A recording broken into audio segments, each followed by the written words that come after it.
വേദിയിലുള്ള ബഹുമാന്യനായ ഫാദർ പൗലോസ് കിടങ്ങൻ, ഈ ചടങ്ങ് ഔപചാരികമായി ഉദ്ഘാടനം ചെയ്ത doctor K Sajju sir, vice chancellor Kannur university, Shri Vishnukumar, general manager New Indian Express, Shri Mohandas TS, vice president Federal Bank Limited, Shri PD Johny HNC publishers, Shrimati Anupama PM, Shri Geevarghese T ശ്രീമഴി, ശ്രീമതി റൂബി ആൻ്റണി, പ്രിയപ്പെട്ട അധ്യാപകരെ, പ്രിയപ്പെട്ട കൂട്ടുകാരെ, ഞാനായിരുന്നു നിങ്ങളുടെ സ്ഥാനത്തെങ്കിൽ ഇപ്പോൾ ഞാൻ ഈ സ്റ്റേജിൽ കയറി ഈ രണ്ട് ഭാഗത്തും ഇരിക്കുന്ന ട്രോഫികളെടുത്ത് സ്ഥലം വിട്ടേനെ. കാരണം ഞാൻ എൻ്റെ സ്കൂൾ കാലഘട്ടത്തിൽ പല മത്സരങ്ങൾക്കും പോയി ട്രോഫി കിട്ടുന്ന മൊമെൻ്റ് വരെ ഇങ്ങനെ പ്രതീക്ഷയോടെ കാത്തിരുന്നിട്ടുണ്ട്. പല മിനിസ്റ്റർമാരെയും പല IAS ഓഫീസർമാരെയും കാത്ത് മണിക്കൂറുകളോളം അവരുടെ പ്രസംഗം സഹിച്ച് ഞാൻ പല മത്സരവേദികളിലും കാത്തു നിന്നിട്ടുണ്ട്. എനിക്ക് നിങ്ങളുടെ അവസ്ഥ നന്നായിട്ട് മനസ്സിലാവും. നിങ്ങളെ ഞാൻ, എൻ്റെ പ്രിയപ്പെട്ട കൊച്ചു കൂട്ടുകാരെ ഞാൻ വിളിക്കാൻ ഉദ്ദേശിക്കുന്നത് മത്സര തൊഴിലാളികൾ എന്നാണ്. കാരണം ഞാനും ഒരു കാലത്ത് മത്സര തൊഴിലാളിയായിരുന്നു. നിങ്ങൾ എത്ര പേര് സ്ഥിരം മത്സരത്തിന് പോകണമെന്ന് എനിക്കറിയില്ല. പക്ഷെ സ്ഥിരം മത്സരത്തിന്, ക്വിസ് മത്സരത്തിന് പോകുന്ന ആരെങ്കിലും ഈ കൂട്ടത്തിലുണ്ടോ? സ്ഥിരം. ഓക്കെ, നിങ്ങളിൽ ഞാൻ എന്നെ കാണുന്നു. കാരണം ഞാനിപ്പം ഉറപ്പിച്ച് പറയുന്നു, 2012 സിവിൽ സർവീസ് പരീക്ഷ ഞാൻ പാസ്സായിട്ടുണ്ടെങ്കിൽ അതിനൊരു പ്രധാനപ്പെട്ട കാരണം ഈ മത്സര തൊഴിലാളിയുടെ സ്വഭാവം തന്നെയാണ്. എനിക്കറിയില്ല HNC പബ്ലിഷേഴ്സ് ഈ മത്സരത്തിൽ പങ്കെടുക്കുന്നതിന് ക്യാഷ് അവാർഡ് കൊടുക്കുന്നുണ്ടോയെന്ന് അറിയില്ല. പക്ഷേ ഞാൻ സ്കൂളിൽ പഠിക്കുന്ന കാലത്ത് എവിടെ ക്യാഷ് പ്രൈസ് ഉണ്ടോ അവിടെ നിർബന്ധമായും പോയി മത്സരിച്ച് സമ്മാനം മേടിച്ച് വീട്ടിൽ പോകുക എന്നുള്ളത് എൻ്റെ ഒരു സ്ഥിരം പരിചയമായിരുന്നു. അതിന് കാരണം അക്കാലത്ത് വിപണിയിൽ ഇറങ്ങുന്ന ബാലരമയുടെ ഡൈജസ്റ്റോ അല്ലെങ്കിൽ ടെൽമി വൈയോ അതുമല്ലെങ്കിൽ മറ്റേതെങ്കിലും പുസ്തകങ്ങളൊക്കെ വാങ്ങിക്കണമെങ്കിൽ അതിന് നല്ല ചിലവുണ്ട്. വീട്ടിൽ ചോദിച്ചാൽ കാശ് തരില്ല. അപ്പോൾ പിന്നെ ഏക വഴി മത്സരങ്ങൾക്ക് പോയിട്ട് പണം സമ്പാദിക്കുക എന്നുള്ളത് മാത്രമായിരുന്നു. ട്രോഫികൾ ഒരു 8ാം ക്ലാസ് എത്തിയോടുകൂടി എൻ്റെ വീട്ടിൽ നിറയാൻ തുടങ്ങിയപ്പോൾ എനിക്ക് ട്രോഫികളോടുള്ള കൊതി അവസാനിച്ചു. പിന്നെ ട്രോഫി കിട്ടാതെ ക്യാഷ് പ്രൈസ് കിട്ടിയിരുന്നെങ്കിലോ എന്ന് ഒരു ഗ്രാമീണ സ്ഥലത്തെ ഒരു സാധാരണ മലയാളം മീഡിയം സ്കൂളിൽ പഠിച്ചുകൊണ്ടിരുന്ന ഞാൻ അക്കാലത്ത് ആലോചിച്ചിട്ടുണ്ട്. അക്കാലത്ത് എനിക്കിപ്പോഴും ഓർമ്മയുണ്ട്, ടാറ്റ ക്രൂസിബിൾ എന്നൊരു ക്വിസ് ഉണ്ട്. നിങ്ങൾ ആരെങ്കിലും പോയിട്ടുണ്ടോ എന്ന് അറിയത്തില്ല. You heard about that quiz competition, Tata crucible? ഇപ്പോൾ ഉണ്ടോ എന്ന് എനിക്കറിയില്ല. കേരളത്തിൽ പല കോമ്പറ്റീഷൻസ് ഉണ്ട്. ഒന്ന് KSEB നടത്തുന്ന പവർ ക്വിസ്, ഞാൻ അതിൻ്റെ ഫൈനലിസ്റ്റ് ആയിരുന്നു, പക്ഷെ എനിക്ക് കിട്ടിയില്ല. ദെൻ CET തിരുവനന്തപുരം നടത്തുന്ന ധ്വനി എന്ന് പറഞ്ഞൊരു ക്വിസ് കോമ്പറ്റീഷൻ ഉണ്ട്, അതിൻ്റെ ഫൈനലിസ്റ്റ് ഞാനായിരുന്നു. ദെൻ VSSC സ്പേസ് ക്വിസ് കേരളത്തിലെ ഒരു വളരെ പ്രധാനപ്പെട്ട ക്വിസ് കോമ്പറ്റീഷനാണ്. നിങ്ങൾ എത്ര പേര് പങ്കെടുക്കുന്നുണ്ടെന്ന് എനിക്കറിയില്ല, പക്ഷേ അതും കേരളത്തിലെ ഒരു പ്രധാനപ്പെട്ട ക്വിസ് കോമ്പറ്റീഷനിലൊന്നാണ്. പക്ഷെ ഞാൻ മത്സരിച്ച് പരാജയമടഞ്ഞ ഒരേ ഒരു ക്വിസ് കോമ്പറ്റീഷൻ ടാറ്റ ക്രൂസിബിൾ കോമ്പറ്റീഷനാണ്. കേരളത്തിൽ നിന്ന് ടോപ്പറായിട്ട് മുംബൈയിൽ പോയി അതിൻ്റെ ഫൈനലിസ്റ്റായിട്ട് നിന്നിട്ട് -15 മാർക്ക് മേടിച്ചിട്ടാണ് ഞാൻ മുംബൈയിൽ നിന്ന് ട്രെയിൻ കയറി കേരളത്തിൽ വന്നത്. ഇതിനേക്കാൾ എനിക്ക് നാണക്കേട് ഉണ്ടാക്കിയ വേറൊരു മത്സരം ഉണ്ടായിട്ടില്ല. -15. ഇപ്പം ഞാൻ പറഞ്ഞു വന്നത്, നിങ്ങളുടെ ഈ മത്സരക്ഷമത, നിങ്ങളിൽ പലർക്കും ഇന്ന് സമ്മാനം കിട്ടിയിട്ടുണ്ടാവില്ല, കിട്ടിയിട്ടുണ്ടായിരിക്കും. ഒരുപക്ഷെ ഞാൻ അക്കാലത്ത് പല മത്സരവേദികളിലും കണ്ടവർ ഇന്ന് സിവിൽ സർവീസിൻ്റെ പല വഴികളിലുണ്ട്. ഇപ്പോൾ ഉദാഹരണത്തിന്, ഞാൻ തിരുവനന്തപുരത്ത് നടന്ന ഒരു ക്വിസ് കോമ്പറ്റീഷനിൽ, യൂണിവേഴ്സിറ്റി ക്വിസ് കോമ്പറ്റീഷനിൽ 2ാം സ്ഥാനം മേടിച്ചപ്പോൾ 1ാം സ്ഥാനം മേടിച്ച GS സമീരൻ, അദ്ദേഹം ഇന്ന് തമിഴ്നാട് കേഡറിലെ IAS ഓഫീസറാണ്. ഞാൻ യൂണിവേഴ്സിറ്റി യൂണിയനിൽ ഡിബേറ്റ് കോമ്പറ്റീഷന് തോൽപ്പിച്ച ആളെ നിങ്ങൾക്കറിയാൻ പറ്റും. ശ്രീമതി ചിന്ത ജെറോം, യുവജന കമ്മീഷൻ്റെ ചെയർപേഴ്സണാണ്. അന്ന് ഞാനും ചിന്തയും പ്രസംഗ മത്സരത്തിന്, ഡിബേറ്റ് മത്സരങ്ങൾക്ക് നിരന്തരമായിട്ട് ഏറ്റുമുറ്റുമായിരുന്നു. അന്ന് ഞങ്ങൾക്ക് ഇരുവർക്കും അറിയില്ല ചിന്ത ഭാവിയിൽ ഒരു പൊളിറ്റീഷ്യൻ ആകുമെന്നോ ഞാൻ ഭാവിയിൽ ഒരു സിവിൽ സർവൻ്റ് ആകുമെന്നോ. ഞാൻ പറഞ്ഞു വന്നത് ഈ കൂട്ടുകാരുടെ ബാക്കിലിരിക്കുന്ന എൻ്റെ മാതാപിതാക്കളോടാണ്. മാതാപിതാക്കൾ, നിങ്ങളിവരെ എല്ലായിടത്തും കൊണ്ടുപോകണം. ഞാൻ ഒരുപക്ഷെ എൻ്റെ അച്ഛനും അമ്മയും എന്നെ ശ്രദ്ധിക്കാത്തത് കൊണ്ടാണ് ഞാൻ പല മത്സരങ്ങൾക്കും പോയിട്ടുള്ളത്. ഞാൻ കോഴിക്കോട് യുവജനോത്സവത്തിൽ പ്രസംഗ മത്സരത്തിന് സമ്മാനം കിട്ടി തിരിച്ച് വീട്ടിൽ ചെന്ന് അവിടെ നിന്നും കിട്ടിയ ട്രോഫി എൻ്റെ വീട്ടിൽ കൊടുത്തപ്പോൾ എൻ്റെ അച്ഛൻ എന്നോട് പറഞ്ഞത് പശുവിന് കാടി കലക്കിയിട്ട് വരാനാണ്. ആലോചിച്ചോളണം, നാട്ടിൻപുറത്തെ ഒരു സാധാരണ ഗ്രാമീണരായ അച്ഛനമ്മമാർക്ക് എങ്ങനെയാണ് എവിടെയാണ് മത്സരമെന്ന് അറിയില്ലായിരുന്നു. പക്ഷെ അന്ന് എന്നെ സ്കൂളിൽ പഠിപ്പിച്ച ടീച്ചേഴ്സിന് അറിയാമായിരുന്നു എവിടെയാണ് മത്സരമെന്ന്. ഞാൻ എൻ്റെ പ്രിൻസിപ്പലിൻ്റെ റൂമിൻ്റെ മുമ്പിൽ പോയി നിന്നാൽ എൻ്റെ ടീച്ചർക്കറിയാം ഈ ചുറ്റുവട്ടത്തുള്ള ഏതോ സ്കൂളിലോ കോളേജിലോ ഏതോ മത്സരം വരുന്നുണ്ട്. അപ്പോൾ അവിടെ പോകുമ്പോഴേ നമുക്കറിയാം 1ാം സ്ഥാനം കിട്ടുമോ 2ാം സ്ഥാനം കിട്ടുമോ എന്നും മത്സരത്തിലെ എതിരാളികളെ കാണുമ്പോൾ നമുക്കറിയാം ഏത് സ്കൂളിൽ നിന്നാണ് വന്നത്. ഇപ്പോൾ പത്തനംതിട്ട മാർത്തോമ സ്കൂളിൽ നിന്ന് വന്നതാണെങ്കിൽ 1ാം സ്ഥാനം എനിക്ക് ഉറപ്പ്. അതേസമയം തിരുവല്ലയിലെ സ്കൂളിൽ നിന്നാണ് വന്നതെങ്കിൽ 2ാം സ്ഥാനം ഉറപ്പ്. അതേസമയം എടത്തുവ സെൻറ് അലോഷ്യസ് കോളേജിൽ നിന്ന് വന്നതാണെങ്കിൽ ഒരു സമ്മാനവും പ്രതീക്ഷിക്കേണ്ട, തിരിച്ചോടം തന്നെ വീട്ടിൽ കയറി പോകാം. ഇങ്ങനെ മത്സരത്തെക്കുറിച്ച് കൃത്യമായ അവബോധത്തിലാണ് എൻ്റെ സ്കൂൾ കാലഘട്ടം കഴിഞ്ഞത്. പക്ഷെ ഞാൻ എൻ്റെ ജീവിതത്തിൽ ഓർത്തിരിക്കുന്ന ഒരു ക്വിസ് കോമ്പറ്റീഷൻ വിദ്യാരംഗം കലാസാഹിത്യവേദി ഞങ്ങളുടെ സ്കൂളിൽ നടത്തിയൊരു കോമ്പറ്റീഷനാണ്. അതിൽ എൻ്റെ ക്ലാസ്സിലെ 1ാം സ്ഥാനക്കാരിയെ ഞാൻ തോപ്പിച്ചു. അങ്ങനെയാണ് എൻ്റെ അധ്യാപകർ എന്നെ ശ്രദ്ധിക്കാൻ തുടങ്ങിയത്. അന്ന് വരെ ഞാൻ എൻ്റെ ക്ലാസ്സിൻ്റെ അവസാന ബെഞ്ചിലിരുന്ന ഒരു സാധാരണ വിദ്യാർത്ഥിയായിരുന്നു. നിങ്ങൾക്ക് അറിയുമോ എന്നറിയില്ല, സിവിൽ സർവീസിൽ 2013 റാങ്ക് മേടിച്ച ഞാൻ 10ാം ക്ലാസ്സിലെ എൻ്റെ മോഡൽ പരീക്ഷയ്ക്ക് മാത്തമാറ്റിക്സിന് 13 മാർക്ക് മേടിച്ച് ഭംഗിയായിട്ട് തോറ്റ ആളാണ്. 13 മാർക്ക് മേടിച്ച് തോറ്റു. ചെറിയ ക്ലാസ്സുകളിൽ ഞാൻ മാത്തമാറ്റിക്സിന് വളരെ പുറകിലായിരുന്നു. അപ്പോൾ നിങ്ങൾക്കറിയാമല്ലോ, മാത്തമാറ്റിക്സിന് പുറകിലായി കഴിഞ്ഞാൽ സാധാരണഗതിയിൽ അധ്യാപകർ നിങ്ങളെ തരംതിരിക്കും. നിങ്ങളെങ്ങനെ ബെഞ്ച് അനുസരിച്ച് ഇരുത്താൻ തുടങ്ങും. അന്ന് റൊട്ടേഷനൊന്നും വന്നിട്ടില്ല. അപ്പോൾ ആ സമയത്ത് എൻ്റെ ക്ലാസ്സിലെ ഒരു മിടുക്കി ഉണ്ടായിരുന്നു. അവളാണ് എൻ്റെ സ്കൂളിലെ ഒരു കണക്ക് അധ്യാപകൻ്റെ അനന്തരവളാണ്. അപ്പോൾ സ്വാഭാവികമായിട്ടും അവൾ കണക്കിന് നല്ല മിടുക്കിയാണ്. ഞാനാവട്ടെ കണക്കിന് മരമണ്ടനും. അപ്പോൾ കണക്ക് സാർ എന്നെ എഴുന്നേൽപ്പിച്ച് നിർത്തി എന്നും അടി തരും. ഇവൾക്കാണെങ്കിൽ ഭയങ്കര പ്രോത്സാഹനമാണ്. അതേസമയം മലയാളത്തിനും സോഷ്യൽ സ്റ്റഡീസിനും ഒക്കെ നമുക്ക് കിട്ടുന്ന മാർക്ക് ഒരു കണക്കിലെടുക്കത്തില്ല, കണക്ക് മാത്രമേ കണക്കിലെടുക്കുകയുള്ളൂ. ഏറ്റവും രസകരമായ കാര്യം, ഇവളാണ് ക്ലാസ്സിലെ മോണിറ്റർ. അപ്പോൾ ഇവളിങ്ങനെ, എനിക്കറിയില്ല, ഞാൻ സംസാരിക്കണമെന്ന് എനിക്കറിയില്ല. അതോ നിങ്ങൾക്ക് കപ്പ് വേണോ സംസാരിക്കണോ? കപ്പ് മതിയോ? നോ, ഞാൻ നിർത്തിയിട്ട് ഞാൻ നിങ്ങൾക്ക് കപ്പ് തരും. എനിക്ക് സന്തോഷമേ ഉള്ളൂ. സംസാരിക്കണം. അപ്പം ഞാൻ ക്ലാസ്സിലെ എൻ്റെ മോഡറേറ്റർ ഇവളായിരുന്നു. ഇവളുടെ സ്ഥിരം പരിപാടി എന്ന് പറഞ്ഞാൽ നമ്മളെ മുഖത്ത് നോക്കി ഇങ്ങനെ ഇരിക്കുക. നമ്മൾ എന്തെങ്കിലും ഒന്ന് പറഞ്ഞു കഴിഞ്ഞാൽ ഉടനെ പേരെഴുതും. നിങ്ങൾ ആരെങ്കിലും മോണിറ്റർമാരോ ക്ലാസ് ലീഡർമാരോ ഉണ്ടോ? നിങ്ങളെല്ലാം നരകത്തിലേ പോകത്തുള്ളൂ. അതുകൊണ്ട് ദയവായിട്ട് ആ സ്ഥാനം രാജിവെക്കണം. ഒരു കാരണവശാലും ആര് നിങ്ങളെ പ്രേരിപ്പിച്ചാലും നിങ്ങൾ ക്ലാസ്സിലെ ലീഡർമാരും മോണിറ്റർമാരും ആവരുത്. കാരണം ഞാൻ അന്ന് അവളെ അന്നോളം പ്രാഗിയത് കൊണ്ടാണെന്ന് തോന്നുന്നു ഇക്കാലത്തും അവൾ രക്ഷപ്പെട്ടിട്ടില്ല. ഞാൻ എൻ്റെ സിവിൽ സർവീസിൻ്റെ റിസൾട്ട് വന്നപ്പോൾ ആദ്യം മെസ്സേജ് അയച്ചത് അവൾക്കാണ്. ഓക്കെ, ഞാനത് പറയാൻ കാരണം, അന്ന് ഞങ്ങളുടെ ക്ലാസ്സിലെ കുട്ടികളെ എല്ലാവരെയും ഇങ്ങനെ നോക്കി പേരെഴുതി 5 പേരാകുമ്പോൾ ടീച്ചേഴ്സ് റൂമിൽ പോയി വടി മേടിച്ചുകൊണ്ട് വന്ന് ഞങ്ങൾക്കെല്ലാം അടി തന്ന അവൾക്കത് കിട്ടുമ്പോൾ ഒരു സന്തോഷമായിരുന്നു. പിന്നെ അവൾക്ക് ചില പ്രിവിലേജസ് ഉണ്ട്. അധ്യാപകൻ്റെ ചോക്ക് കയ്യിൽ വെക്കാം, ഡസ്റ്റർ കയ്യിൽ വെക്കാം, എല്ലാത്തിനും ആദ്യം ഉത്തരം പറയണം.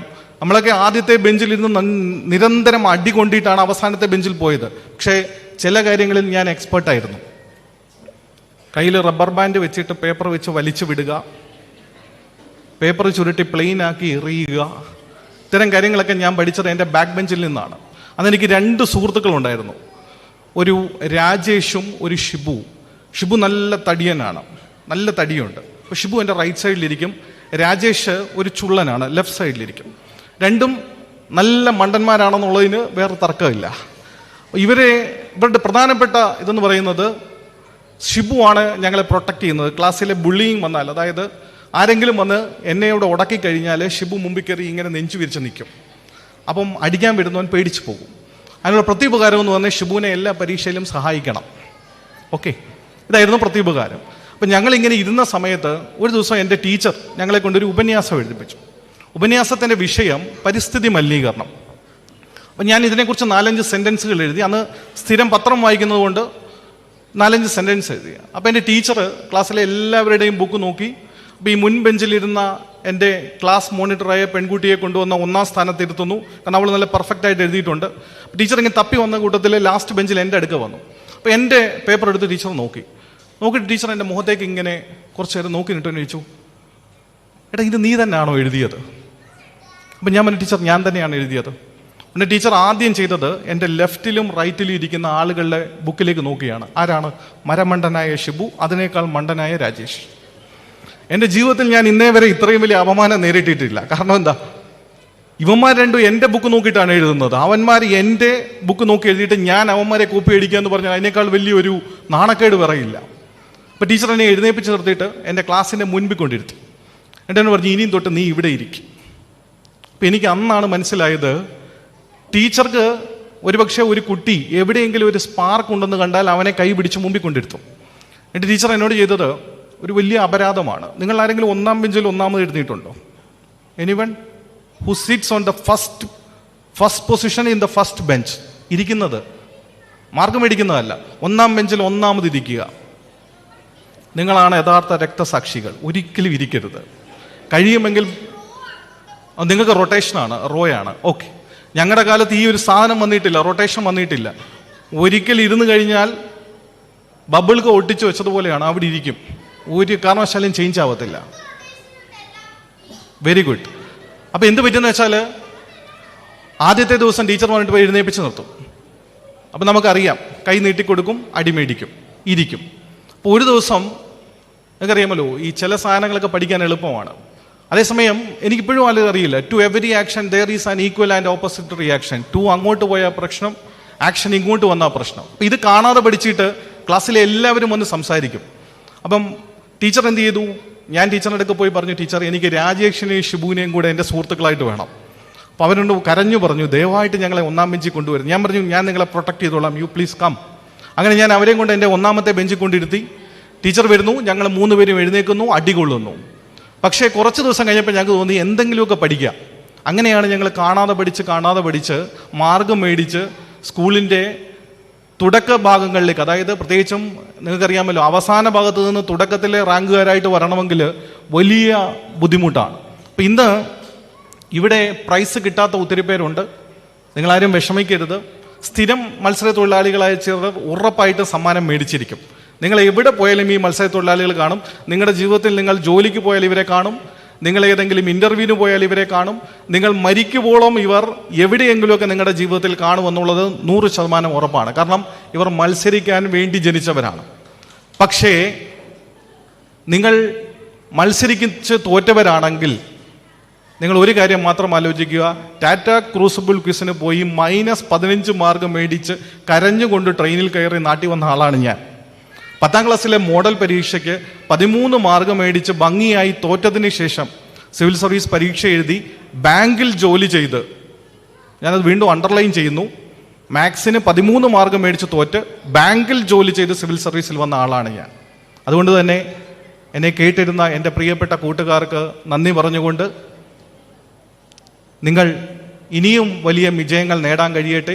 നിങ്ങളുടെ മത്സര തൊഴിലാളികൾക്ക് ഇനിയും വലിയ വിജയങ്ങൾ നേടിയെടുക്കാൻ കഴിയട്ടെ എന്ന് ആശംസിച്ചുകൊണ്ട് നിർത്തുന്നു. നന്ദി, നമസ്കാരം.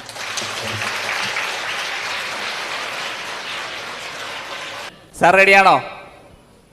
ഇന്ററാക്ഷൻ റെഡിയല്ലേ? സാറിനൊരു നല്ലതായിട്ടൊരു പേപ്പർ പ്ലെയിൻ ഉണ്ടാക്കാൻ അറിയാമോ?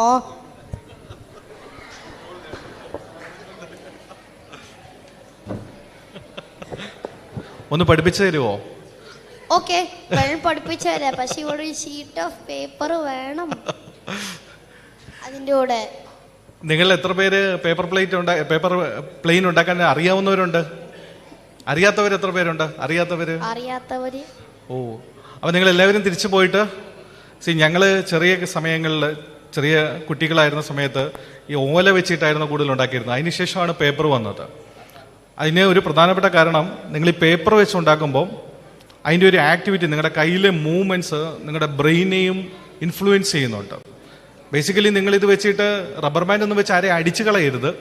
അതൊരു ദ്രോഹിക്കുന്ന ഏർപ്പാടാണ്, അങ്ങനെ ചെയ്യരുത്. പക്ഷെ ഞാൻ നിങ്ങളോട് പറയാൻ മറന്നുപോയൊരു കാര്യമുണ്ട്. ഞങ്ങൾ 3 പേരാണ് പേപ്പർ പ്ലെയിൻ ഉണ്ടാക്കി കളിച്ചത്. ഞാൻ, രാജേഷ്, ഷിബു. ഞാൻ പറയാതെ പോയൊരു കാര്യം, രാജേഷും ഷിബുവും എവിടെയാണെന്ന് നിങ്ങൾ ആരെയും ചോദിച്ചില്ല. ഞാൻ അവിടുത്തെ ഇദ്ദേഹം അത് ചോദിക്കുമെന്ന്. നിങ്ങൾക്കറിയാൻ ആഗ്രഹമുണ്ടോ? ദയവായിട്ട് നിങ്ങൾ ചോദിക്കരുത്, എനിക്കത് വിഷമം വരും. ഞാൻ കഴിഞ്ഞ മാസം ഷിബുവിനെ വിളിച്ചപ്പോൾ ഷിബു ഇപ്പോൾ UK സെറ്റിൽഡായി. അവൻ കഴിഞ്ഞ മാസം 2.5 കോടിയുടെ ഒരു അപ്പാർട്ട്മെൻറ്റ് അവിടെ മേടിച്ചു. ഞാനിപ്പോൾ എൻ്റെ ഹൗസിംഗ് ലോൺ അടച്ചുകൊണ്ടിരിക്കുക, ഇവിടെ തിരുവനന്തപുരത്ത് ഫ്ലാറ്റ് മേടിച്ചതിൻ്റെ. ആര്? എൻ്റെ പേപ്പർ കോപ്പി അടിച്ച ഷിബു. രാജേഷ് ഏകദേശം 7 കോടി വിറ്റുവരവുള്ള ഒരു IT കമ്പനിയുടെ ഹെഡാണ്. ആര്? എൻ്റെ പേപ്പർ കോപ്പി അടിച്ച്. ഇവന്മാരെ രണ്ടുപേരെയും പഠിപ്പിച്ച ഞാനോ ഒരു സാധാരണ സിവിൽ സർവീസുകാരൻ. Okay, thank you. ഇച്ചിരി സ്വെറ്റ് കാണുവേ. പേരെന്തായിരുന്നു? ഗോവർദ്ധന് നമുക്കൊരു ഗിഫ്റ്റ് കൊടുക്കാം അല്ലേ? Thank you. നല്ലൊരു കൈ കൊടുത്തേ ഗോവർദ്ധന് ഒരു ഗിഫ്റ്റ് കൊടുക്കുന്നതിൽ. അടുത്തായി ആരാ ചോദിക്കുന്നേ? അയ്യോ, ഒരുപാട് പേര് ഒരുമിച്ച് എണീച്ചാൽ ചോദിക്കാൻ പാടായിരിക്കും. ഓക്കെ, സാർ ആദ്യമായിട്ട് പേപ്പർ പ്ലെയിൻ ഉണ്ടാക്കിയത് എപ്പോഴാ? നമ്മൾ ഈ ക്രിസ്മസ് സദ്യ പറഞ്ഞ പോലെ പാസ് പാസ്. സാറിന് ബുദ്ധിമുട്ടാന്ന് പറഞ്ഞതിന് ആൻസർ പറയാൻ. അപ്പൊ നമുക്ക് ആ ചെറിയ ഒരു ഗിഫ്റ്റ് കൊടുക്കാം അല്ലേ? അടുത്തതാരാ? അപ്പർ സൈഡിൽ കൊടുക്കാം, അപ്പർ സൈഡിൽ കൊടുക്കുക പറഞ്ഞോ. സാർ, സാറിന് കുട്ടിക്കാലത്തൊക്കെ സാറിന് റോൾ മോഡൽ ആയത് ആരായിരുന്നു? കാരണവും? ഞങ്ങൾ സ്കൂളിൽ പഠിക്കുന്ന കാലത്ത് നിങ്ങൾക്ക് എല്ലാവർക്കും അറിയാവുന്ന പോലെ നമ്മുടെ അന്നത്തെ രാഷ്ട്രപതിയായിരുന്ന APJ അബ്ദുൽ കലാം സാർ, കാരണം അദ്ദേഹത്തിൻ്റെ വിങ്സ് ഓഫ് ഫയർ ഇറങ്ങിയ സമയമാണ്. ഞങ്ങൾ റോൾ മോഡൽ എന്ന് കേൾക്കുന്നത് അബ്ദുൽ കലാം സാറിൻ്റെ സ്പീച്ചസ് കേട്ടതിന് ശേഷമാണ് ഇങ്ങനൊരു കൺസെപ്റ്റ് ഉണ്ടെന്ന് മനസ്സിലാവുന്നത്. അന്നുവരെ ഞങ്ങളുടെ റോൾ മോഡൽ എന്ന് പറയുന്നത് ഞങ്ങളുടെ വീട്ടിലെ മുതിർന്നവരോ അല്ലെങ്കിൽ സ്കൂളിലെ മുതിർന്നവരോ ഒക്കെ ആയിരിക്കും. പക്ഷെ എൻ്റെ ജീവിതത്തിൽ ഞാൻ റോൾ മോഡലാക്കിയിട്ടുള്ള ഒരേ ഒരാൾ, അദ്ദേഹത്തെ ഞാൻ ഒരിക്കലും മറക്കില്ല. അദ്ദേഹം ഞാൻ സ്കൂളിൽ പഠിച്ചുകൊണ്ടിരുന്നപ്പം എന്നെ ആദ്യമായിട്ട് അന്ന് മലയാള മനോരമയുടെ ബാലജന സഖ്യം എന്ന് പറഞ്ഞ ഒരു കുട്ടികളുടെ ഓർഗനൈസേഷനുണ്ട്. അപ്പം ഞാനിങ്ങനെ റോഡിലൂടെ നടന്നു പോയപ്പം അദ്ദേഹം എന്നെ വിളിച്ചുകൊണ്ട് പോയിട്ട് ആദ്യമായിട്ട് ബാലജന സഖ്യത്തിലൊരു മെമ്പറായിട്ട് എന്നെ ചേർത്തു. എന്നിട്ട് അവിടെ ആ ബാലജന സഖ്യം നടന്നുകൊണ്ടിരുന്ന സ്ഥലത്ത് ഒരു വലിയ ലൈബ്രറി ഉണ്ടായിരുന്നു. അപ്പം അന്ന് വരെ ആ ലൈബ്രറിയിൽ നിറയെ മാഗസിൻസ് ഉണ്ട്, പുസ്തകങ്ങളുണ്ട്. അപ്പോൾ ഇദ്ദേഹമാണ് ആദ്യമായിട്ട് എനിക്ക് പുസ്തകങ്ങളും മാഗസിൻസും ഒക്കെ വായിക്കാൻ വേണ്ടി തന്നത്. So he was my first role model. Then I didn't change. പക്ഷേ അതിൻ്റെ ഇടയിൽ അബ്ദുൽ കലാം സാർ വന്നു, അതിനിടയിൽ വളരെ പ്രഗത്ഭരായ വ്യക്തിത്വങ്ങൾ വന്നു. സോ റോൾ മോഡൽ മീൻസ് നിങ്ങൾക്ക് ഇന്ന് നിങ്ങളുടെ വീടിനടുത്ത് വരെയുള്ള ആളുകളെ റോൾ മോഡലാക്കാൻ പറ്റുന്ന കാലമാണ്. അന്ന് ഞങ്ങൾക്കും അങ്ങനെയൊന്നും ഇല്ലായിരുന്നു. ബട്ട് സ്റ്റിൽ ഞാൻ പറയുന്നു, ഇദ്ദേഹം എൻ്റെ നാട്ടുകാരനാണ്. അദ്ദേഹം ഒരു സാധാരണ മനുഷ്യനാണ്. സാധാരണ മനുഷ്യരെയും നിങ്ങൾക്ക് റോൾ മോഡലാക്കാം. നിങ്ങളുടെ ജീവിതത്തിൽ ഇൻഫ്ലുവൻസ് ചെയ്ത ഒരാൾ, അതൊരു പക്ഷേ നിങ്ങളുടെ അധ്യാപകനായിരിക്കാം, നിങ്ങളുടെ ഒരു ബന്ധുവായിരിക്കാം, നിങ്ങളുടെ ഒരു ഡിസ്റ്റന്റ് റിലേറ്റീവ് ആയിരിക്കാം, ഈവൻ നിങ്ങളുടെ ഒരു ക്ലാസ്മേറ്റും ആയിരിക്കാം. You can make them as your role model. Thank you sir. Thank you. My name is Abhiram M Anand. Okay, അഭിരാമിന് നമുക്കൊരു ഗിഫ്റ്റ് കൊടുക്കാം. നെക്സ്റ്റ് ബാക്കിൽ നമുക്ക് ഒരാൾക്ക് കൊടുക്കാം അല്ലേ? Abhirami spoke something. സാറിന് കുഞ്ഞിലായിരുന്നപ്പം വലുതാവുമ്പോൾ സാറിന്റെ അംബീഷൻ എന്തുവായിരുന്നു? എൻ്റെ അംബീഷൻ ആക്ച്വലി ഇവിടെ മൈക്ക് സെറ്റ് ഓപ്പറേറ്റ് ചെയ്യുന്ന ആളിവിടെ ആക്ച്വലി എൻ്റെ ചെറുപ്പത്തിലെ ആഗ്രഹം എനിക്ക് മൈക്ക് സെറ്റുകാരനാവണമെന്നായിരുന്നു. എന്താ പേര്? ഷെൻസ്. എനിക്ക് ഷെൻസിനെ പോലെ ഒരു മൈക്ക് സെറ്റുകാരനാവണം. ഇതായിരുന്നു സ്കൂളിൽ പഠിക്കുമ്പോൾ എൻ്റെ ഒരു വലിയ ആഗ്രഹം. കാരണം അന്ന് ഞങ്ങൾ കൊച്ചുകുട്ടികളായിരിക്കുമ്പം അന്ന് കോളാമ്പി മൈക്കാണ്, ഇങ്ങനത്തെ ബോക്സ് മൈക്കുകളില്ല. അപ്പോൾ ഈ വലിയ കോളാമ്പി മൈക്ക് ഷെൻസിനെ പോലെയുള്ള ഒരു വലിയ മരത്തിൻ്റെ മുകളിൽ കൊണ്ടുപോയി കയറി അവിടെ കൊണ്ടുപോയി ഫിക്സ് ചെയ്യും. ഒരു വയറ് വെച്ചിട്ട് ഒരു ആംപ്ലിഫയറിലൂടെ ഇങ്ങനെ തിരിക്കുമ്പം പാട്ടുകൾ വരും. ഏറ്റവും ലേറ്റസ്റ്റ് പാട്ടുകൾ വരുന്നത് അന്ന് ഷെൻസിനെ പോലെയുള്ള ആളുകളിൽ നിന്നാണ്. പിന്നെ ഞങ്ങളെ അന്ന് അത്ഭുതപ്പെടുത്തിയ കാര്യം, എങ്ങനെയാണ് ഇത്ര കോളാമ്പി മൈക്കിലൂടെ ഇത്ര വലിയ സൗണ്ട് വരുന്നത്? ഒരു ടെക്നോളജി ഒന്നും ഇല്ലാത്ത കാലമാണ്. ബട്ട് സ്റ്റിൽ എൻ്റെ ഒരു വലിയ ആഗ്രഹം ഷെൻസിനെ പോലെ ഒരു മൈക്ക് സെറ്റുകാരനാവണമെന്നായിരുന്നു. 4ാം ക്ലാസ്സിൽ വെച്ചിട്ട് ഞാൻ എൻ്റെ LP സ്കൂളിൻ്റെ വരാന്തയിൽ നിന്നപ്പം കണ്ട ഒരു കാഴ്ചയാണ് എൻ്റെ ഈ ആഗ്രഹം മാറ്റിമറിച്ചത്. അന്നത്തെ ഡിസ്ട്രിക്ട് കളക്ടറുടെ കാർ ഒരു നീല ബീക്കൺ ലൈറ്റ് വെച്ച് പോലീസ് എസ്കോർട്ടോട് കൂടി പാഞ്ഞുപോയി. ഫ്രണ്ടിലൊരു പോലീസ് എസ്കോർട്ട് കാർ, ഈ ഡിസ്ട്രിക്ട് കളക്ടറുടെ കാർ പാഞ്ഞു പോകുന്നു. അതിൻ്റെ ഒരു നീല ബീക്കൺ ലൈറ്റ്, പൊടിപടലം, ഇത്രയും മാത്രമേ ഞാൻ കണ്ടുള്ളൂ. അപ്പം ഞാൻ എൻ്റെ സ്കൂൾ കുറച്ച് ഉയർന്ന സ്ഥലത്താണ്, LP സ്കൂൾ. അപ്പോൾ ഞാനവിടെ നിന്നപ്പോൾ എൻ്റെ സ്കൂളിലെ പ്യൂൺ ചേട്ടനോട് ചോദിച്ചു, ചേട്ടാ ഇതാരാ പോകുന്നത്? പുള്ളി പറഞ്ഞു, അദ്ദേഹം ഒരു സിവിൽ സർവീസുകാരനാണ്. അപ്പോൾ അന്ന് എൻ്റെ ഉള്ളിലൊരു ആഗ്രഹം തോന്നി, ഒരു സിവിൽ സർവീസുകാരനാവണം. അന്ന് തുടങ്ങിയ ആഗ്രഹമാണ്. പിൽക്കാലത്ത് ഞാൻ തിരുവനന്തപുരത്ത് പഠിക്കുമ്പം ഞാൻ താമസിച്ചിരുന്ന കെട്ടിടത്തിൻ്റെ ബാക്കിൽ ഞാൻ ഇപ്പോഴും ഓർക്കുന്നുണ്ട്, ഞാനിങ്ങനെ എഴുതി വെക്കും, IAS, IPS, IRS, IFS എന്നിങ്ങനെ എഴുതി വെക്കുമായിരുന്നു. ഒരുപക്ഷെ ആ ആഗ്രഹം നിരന്തരമായിട്ട് ഇങ്ങനെ മത്സരങ്ങൾക്ക് പോയപ്പോൾ ആളുകൾ പറഞ്ഞു കേട്ട ആഗ്രഹം വെച്ചിട്ടാണ് എൻ്റെ വലിയ ആഗ്രഹങ്ങളൊന്നായി സിവിൽ സർവീസ് രൂപപ്പെട്ടു വന്നത്. ഓക്കെ, എല്ലാവരും കൈവക്കി കഴിഞ്ഞാൽ നമുക്ക് ഒന്നും ചെയ്യാൻ കഴിയില്ല. എല്ലാവരും ഒന്ന് ഇരിക്കുക, എല്ലാവരും ഇരിക്കുക. ഫസ്റ്റ് ആരെ കൈവെക്കുന്ന ഒരാൾക്കും കൂടി ചാൻസ് ഉണ്ട് നമുക്ക്. ലാസ്റ്റ് ഇരിക്കുക, എല്ലാവരും കൈ താഴ്ത്ത്. Ready, 1, 2, 3 start.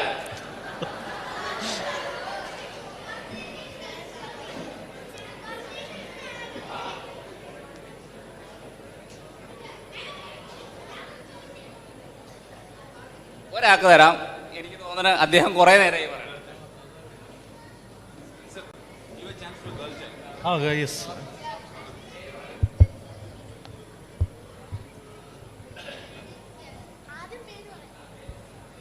ഹലോ, എൻ്റെ പേര് അക്ഷർ എന്നാണ്. സാറിൻ്റെ അച്ഛൻ്റെ അമ്മയുടെ പേരെന്ന് പറയാമെങ്കിൽ? എൻ്റെ അച്ഛനും അമ്മയും ഒരു സാധാരണ ഗ്രാമപ്രദേശത്ത് ജനിച്ചു വളർന്നവരാണ്. എൻ്റെ അച്ഛനൊരു സാധാരണ കൃഷിക്കാരനായിരുന്നു. എൻ്റെ അമ്മ ഒരു വീട്ടമ്മയായിരുന്നു. പക്ഷേ എൻ്റെ അച്ഛനും അമ്മയും നന്നായിട്ട് പഠിച്ചിരുന്നു. സോ അവർ ചെറുപ്പകാലത്തിൽ പത്രം വീട്ടിൽ വരുത്തുമായിരുന്നു, മാഗസിൻസൊക്കെ വരുത്തുമായിരുന്നു. സോ അവരെന്നെ ശ്രദ്ധിച്ചില്ല എന്നുള്ളത് ഒരു സത്യമാണ്. കാരണം ഞാൻ മൂന്നാമത്തെ കുട്ടിയായിരുന്നു. അപ്പോൾ എൻ്റെ ചേട്ടനും ചേച്ചിയും പഠിക്കാൻ ഭയങ്കര മിടുക്കന്മാരായിരുന്നു. അപ്പോൾ സ്വാഭാവികമായിട്ടും മൂന്നാമത്തെ ആളെന്ന് പറയുമ്പം അച്ഛനും അമ്മയും അധികം ശ്രദ്ധിച്ചിട്ടില്ല.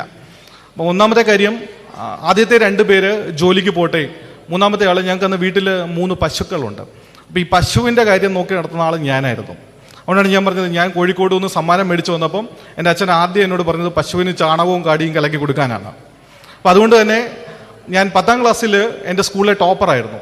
ഞാൻ എൻ്റെ സർട്ടിഫിക്കറ്റ് മേടിച്ചിട്ട് വന്നിട്ട് എൻ്റെ അച്ഛനെ കൊടുത്തിട്ട് എൻ്റെ അച്ഛൻ ജസ്റ്റ് നോക്കിയിട്ട് അവിടെ വെച്ചത് എനിക്കിപ്പോഴും ഓർമ്മയുണ്ട്. സോ അതുകൊണ്ട് തന്നെ അവരെന്നെ വലിയ കാര്യമായിട്ട് എടുത്തില്ല. ഞാനിങ്ങനെ പഠിച്ചു വരുമ്പോഴും ഞാനിങ്ങനെ മത്സരങ്ങൾക്ക് പോകുമ്പോഴും മത്സര പരീക്ഷകൾ എഴുതുമ്പോഴും ഒക്കെ അവരെന്നെ പറ്റി ആലോചിച്ചിട്ട് കൂടിയില്ല. ഇപ്പം നിങ്ങൾ ആർക്കെങ്കിലും ഗസ് ചെയ്യാമോ ഞാൻ സിവിൽ സർവീസിന് മുമ്പ് എത്ര പരീക്ഷകൾ എഴുതിയെന്ന്? Can you please guess how many exams I appeared just before the civil service examination? No, not. I'll tell. 89 exams. I have written 89 exams and I have qualified for around 14-15 exams. ബാക്കിയെല്ലാം ഞാൻ തോറ്റ പരീക്ഷകളാണ്. എനിക്കറിയാം, ഞാൻ പല പരീക്ഷകൾ എഴുതി തോറ്റിട്ടുണ്ട്. ഉദാഹരണത്തിന് നബാർഡിൻ്റെ exam ഞാൻ എഴുതി തോറ്റിട്ടുണ്ട്, റിസർവ് ബാങ്ക് എഴുതി ക്വാളിഫൈ ചെയ്തിട്ടുണ്ട്, SSC എഴുതി തോറ്റിട്ടുണ്ട്, PSC എഴുതി ക്വാളിഫൈ ചെയ്തിട്ടുണ്ട്. അന്ന് ബാങ്ക് ഓരോന്നും സെപ്പറേറ്റ് എക്സാംസ് ആണ്. So write more exams. Okay, ഞാൻ ഇപ്പോഴും പറയുന്നു, ഇന്ത്യയിൽ തൊഴിലവസരങ്ങൾക്ക് യാതൊരു കുറവുമില്ല. നിങ്ങൾ ഏതെങ്കിലും ഒരു തൊഴിൽ മാഗസിൻ എടുത്ത് വായിച്ചു കഴിഞ്ഞാൽ നിങ്ങൾക്ക് മനസ്സിലാവും, there are plenty of chances for you. Okay, ഒരു ഗേൾ ചൈൽഡിന് you can give a chance. Last and final for a girl child. Ya, please come. Ya, sir, എൻ്റെ പേര് ധന്യ എന്നാണ്. എൻ്റെ ക്വസ്റ്റ്യൻ, സാറിൻ്റെ സ്കൂളും നാടും എവിടെയാണ്? ഞാൻ ജനിച്ചത് പത്തനംതിട്ട ജില്ലയിലാണ്. പത്തനംതിട്ട ജില്ലയിലെ നാരങ്ങാനം എന്ന് പറയുന്നൊരു സ്ഥലമാണ് എൻ്റെ ജന്മസ്ഥലം. ഞാൻ പഠിച്ചത് schooling government UP school Kozhencherry. അതിനുശേഷം ഞാൻ സെൻറ് തോമസ് സ്കൂൾ കോഴഞ്ചേരിയിൽ പഠിച്ചു. അതിനുശേഷം മാർ ഇവാനിയോസ് കോളേജിൽ പഠിച്ചു. അതിനുശേഷം ഞാൻ ബാങ്കിൽ ജോലി ചെയ്തു. Then I got into civil service. ഇതിൽ ഞാൻ പറയാനുള്ളൊരു മോള് ചോദിച്ചുകൊണ്ട് ഒരു ചെറിയ കാര്യം മാത്രം പറയാം. ഞാൻ കോളേജ് കഴിഞ്ഞ് സിവിൽ സർവീസിന് വേണ്ടി തയ്യാറെടുക്കുന്ന സമയത്ത് ഒരിക്കൽ ഞാൻ ട്രിവാൻഡ്രത്ത് പോയി. എൻ്റെ ഒരു സുഹൃത്ത് പരിചയപ്പെടുത്തുന്ന സുഹൃത്തിനെ സിവിൽ സർവീസ് ഗൈഡൻസിന് വേണ്ടി പോയി. അപ്പോൾ അദ്ദേഹം എന്നോട് ചോദിച്ചു, എവിടെയാണ് പഠിച്ചത്? അപ്പോൾ ഞാൻ പറഞ്ഞു, ഞാനിങ്ങനെ ഗവൺമെൻറ് UP സ്കൂളിലാണ് പഠിച്ചത്. അദ്ദേഹം ചോദിച്ചു, മലയാളം മീഡിയത്തിലായിരിക്കും അല്ലേ? അപ്പോൾ ഞാൻ പറഞ്ഞു അതെ. അപ്പോൾ ചോദിച്ചു, പേരൻസോ? അപ്പോൾ ഞാൻ പറഞ്ഞു, സാധാരണ നാട്ടിൻപുറത്തുകാരാണ്. അപ്പോൾ പറഞ്ഞു, ലിബിനെ ശ്രദ്ധിച്ചിട്ടില്ലേ, സിവിൽ സർവീസ് കിട്ടുന്നവരുടെ അച്ഛന്മാരും അമ്മമാരും ഒക്കെ കുറഞ്ഞ പക്ഷം കോളേജ് ലെക്ചേഴ്സോ സ്കൂൾ ടീച്ചേഴ്സോ ഒക്കെ ആവും. ഞാൻ ആലോചിച്ചപ്പോൾ ശരിയാണ്, ആ ഒരു ബാക്ക്ഗ്രൗണ്ട് ഒന്നുമില്ല. അങ്ങനെ ഞാൻ തിരിച്ചു വന്നിട്ട് എൻ്റെ അമ്മയാണ് ആദ്യം കണ്ടത്. KSRTC ബസ് ഇറങ്ങി വീട്ടിൽ വന്ന ഉടനെ ആദ്യം കണ്ടത് അമ്മയാണ്. അപ്പോൾ ഞാൻ അമ്മയോട് ചോദിച്ചു, അന്ന് ഈ ഇംഗ്ലീഷ് മീഡിയം സ്കൂളുകളൊക്കെ വന്നു തുടങ്ങുന്ന സമയമാണ്, ജസ്റ്റ് സ്റ്റാർട്ടിങ് പീരീഡാണ്. അപ്പോൾ ഞാൻ അമ്മയോട് ചോദിച്ചു, അമ്മ എന്നെ ഏതെങ്കിലും നല്ല ഗവൺമെൻറ് സ്കൂളിൽ വിട്ടുവിടായിരുന്നു? അപ്പോൾ അമ്മ പറഞ്ഞത്, ആദ്യം നിന്നെ സ്കൂളിൽ വിടണ്ടെന്നാണ് വിചാരിച്ചത്, പിന്നെ നീ അക്ഷരമെങ്കിലും പഠിച്ചോട്ടെ എന്ന് കഴിഞ്ഞിട്ടാണ് സ്കൂളിൽ വിട്ടത്. അപ്പോൾ എൻ്റെ നാടിനെ കുറിച്ച് ഏകദേശം ഒരു ഐഡിയ കിട്ടി കാണുമല്ലോ. Thank you. ഫസ്റ്റ് നിൽക്കുന്ന ആൾ ഒത്തിരി നേരമായിട്ട് കൈ വെക്കുന്നു. ഈ മോള് ഫസ്റ്റ് ആദ്യത്തെ ആള്. ഓക്കെ, ബാക്കിയുള്ള 2 പേര്. ആ ചോദിച്ചോട്ടെ. സാറിന്റെ ചേട്ടന്മാരുണ്ടെന്ന് പറഞ്ഞല്ലോ, അവർക്ക് എന്താ ജോലി? എൻ്റെ ചേട്ടനും ചേച്ചിയും ഗവൺമെൻറ് സർവീസിൽ വന്നു. പക്ഷെ ആദ്യം ഞങ്ങളുടെ വീട്ടിൽ നിന്ന് ഗവൺമെൻറ് സർവീസ് കിട്ടിയ എനിക്കാണ്. ഞാൻ ആദ്യം ബാങ്കിൽ ജോലിക്ക് കയറി. അതിനുശേഷം എൻ്റെ ചേട്ടൻ KSCB കേരള സ്റ്റേറ്റ് ഇലക്ട്രിസിറ്റി ബോർഡിൽ ജോലി കയറി. അത് കഴിഞ്ഞ് ചേച്ചി ദേവസ്വം ബോർഡിൽ ജോലി കിട്ടി. അതിൻ്റെ ഏറ്റവും രസകരമായ കാര്യം, ഞങ്ങളുടെ വീടിന് ചുറ്റുമുള്ള എല്ലാവരും ഗൾഫിലാണ്, ഞങ്ങൾ 3 പേര് മാത്രമാണ് ഗവൺമെൻറ് സർവീസിൽ. ബിക്കോസ് ഞങ്ങളുടെ പ്രദേശം കൂടുതലും ഈ ഫോറിനിൽ പോയി ജോലി ചെയ്യുന്ന ആളുകളുടെ ഒരു പ്രദേശമാണ്. ഓക്കെ, ഇതാ ഈ ഒന്നാമതിരിക്കുന്ന ആൾ, ഈ മോള്. യെസ് സർ, ലാസ്റ്റ് അറ്റൻഡ് ചെയ്ത എക്സാം ഏതാ? ഞാൻ ലാസ്റ്റ് അറ്റൻഡ് ചെയ്ത exam actually it was A tough exam, but I qualified for that. പക്ഷേ അതെൻ്റെ ജീവിതത്തിലെ ഒരു ടേണിംഗ് പോയിന്റ് ആയിരുന്നു. കാരണം ഞാൻ കേരള PSCയുടെ ഒരു പരീക്ഷയാണ് ഞാൻ ഏറ്റവും അവസാനം എഴുതിയ പരീക്ഷ. അസിസ്റ്റൻറ്റ് ലെക്ചറർ ഇൻ മലയാളത്തിലെ അസിസ്റ്റൻറ്റ് പ്രൊഫസർ എന്ന് പറഞ്ഞൊരു പരീക്ഷയാണ് ഞാൻ എഴുതിയത്. പക്ഷെ എന്ത് പറ്റിയെന്ന് വെച്ചാൽ അതിൻ്റെ റിസൾട്ട് വന്നു, UPSCയുടെ റിസൾട്ട് വന്നില്ല. എനിക്ക് ബാങ്കിലെ ജോലി ഞാൻ രാജിവെച്ചു. അപ്പോൾ എനിക്കാകെ ടെൻഷനായി. കാരണം ജോലി രാജിവെച്ചിട്ട് നിൽക്കുന്നു, ജീവിക്കാൻ വേറെ വരുമാന മാർഗ്ഗമൊന്നുമില്ല. PSC ജോലിക്ക് കയറി കഴിഞ്ഞാൽ UPSC കിട്ടിയാൽ എന്ത് ചെയ്യും? അപ്പോൾ PSCയിൽ നിന്ന് എന്നെ വിളിച്ചിട്ട് പറഞ്ഞു, ഈ ജോലി നിങ്ങൾ വേണ്ട എന്ന് എഴുതി തരാനുള്ള ലാസ്റ്റ് ഡേറ്റ്, ജോയിൻ ചെയ്യാനുള്ള ലാസ്റ്റ് ഡേറ്റ് കഴിഞ്ഞു. അപ്പോൾ ഞാൻ അങ്ങനെ വണ്ടി കയറി തിരുവനന്തപുരത്ത് ചെന്ന് PSCയുടെ ഓഫീസിൽ ചെന്നിട്ട് എനിക്ക് ഈ ജോലി വേണ്ടെന്ന് എഴുതി കൊടുത്തു. അപ്പോൾ എൻ്റെ മനസ്സിൽ ഒരാഗ്രഹമുണ്ട്, എനിക്ക് സിവിൽ സർവീസിൽ ഏതെങ്കിലും ഒരു റാങ്ക് കിട്ടും. അങ്ങനെ ഒരു ഒന്നെങ്കിൽ സം 900 ഓർ സം 1000. ഈ റാങ്ക് 1000 ആണ് ലാസ്റ്റ് റാങ്ക്. അപ്പോൾ 1000 എങ്കിലും കിട്ടുമെന്നുള്ള പ്രതീക്ഷയിലാണ് ഞാൻ PSC വേണ്ട എന്ന് എഴുതി കൊടുക്കുന്നത്. പക്ഷേ എനിക്കിപ്പോഴും ആലോചിക്കുമ്പോൾ പേടിയുണ്ട്. ഞാനൊരു ഹ്യൂജ് റിസ്ക് ആണ് എടുത്തത്. എനിക്ക് സിവിൽ സർവീസ് കിട്ടിയില്ലായിരുന്നെങ്കിൽ ഞാൻ ഉള്ള ജോലി രാജിവെച്ചിട്ട് നിൽക്കുകയാണ്. എൻ്റെ വീട്ടുകാരെല്ലാം എന്നെ മണ്ടനെന്ന് വിളിച്ചു. അതും വീടിനടുത്ത് കിട്ടിയ ജോലിയാണ് ഞാൻ രാജിവെച്ചത്. അപ്പോൾ വീട്ടുകാരോട് പറഞ്ഞു, ഇത് ഒരിക്കലും ചെയ്യരുത്. ബന്ധുക്കൾ പറഞ്ഞു ഇങ്ങനെ ചെയ്യാൻ പാടില്ല. സുഹൃത്തുക്കൾ പറഞ്ഞു നീ കാണിക്കുന്ന മണ്ടത്തരമാണ്. Still I have believe on me. ഞാൻ എന്നെ മാത്രം വിശ്വസിച്ചു. കാരണം എനിക്ക് ഏതെങ്കിലും ഒരു റാങ്ക് കിട്ടിയാൽ ഞാൻ രക്ഷപ്പെടുമെന്ന് വിചാരിച്ചു. ബട്ട് റാങ്ക് വന്നപ്പോൾ എനിക്ക് 224th റാങ്ക് കിട്ടി. Okay, and I got the highest mark. Thank you, Libin sir. And thank you, children, for the interaction. മതി, നിങ്ങൾക്ക് ഇനി ട്രോഫികൾ മേടിക്കാനുണ്ട്. Please Yes, the prize distribution is doctor